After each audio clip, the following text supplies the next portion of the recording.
Peace, family. Y'all know who it is. It's Dr. Bakari Lumumba of LumumbaSpeaks.com with today's Black History Fact. And today's Black History Fact took place 93 years ago when Zingzile Miriam Makeba was born March of 1932.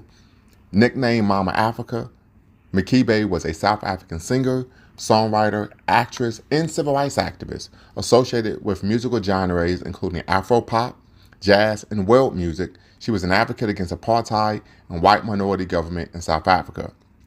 Born in Johannesburg to Swazi and Xhosa parents, Makeba was forced to find employment as a child after the death of her father. She had a brief and allegedly abusive first marriage at age 17, gave birth to her only child in 1950, and survived breast cancer. Her vocal talent had been recognized when she was a child, and she began singing professionally in the 1950s with the Cuban Brothers, the Manhattan Brothers, and the all-woman group the Skylarks, performing a mixture of jazz, traditional African melodies, and Western popular music.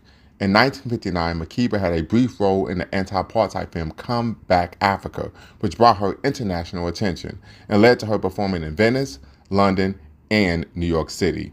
In London, she met the American singer Harry Belafonte, who became a mentor and colleague. She moved to New York City, where she became immediately popular and recorded her first solo album in 1960.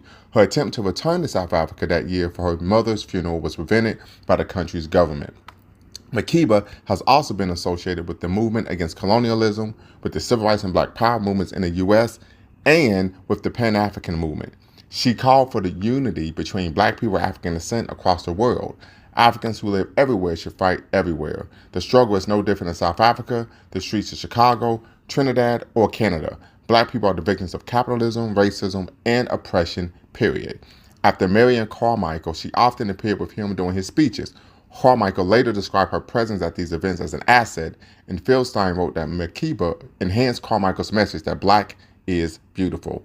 Along with the performers such as Simone, Lena Horne, and Abbey Lincoln, she used her position as a prominent musician to advocate for civil rights.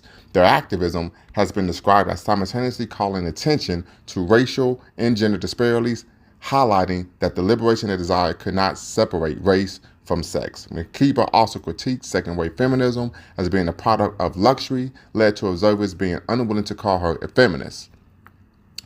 However, most scholars refer to her as one of the most steadfast voices of social justice. Until next time, family, y'all know what to do.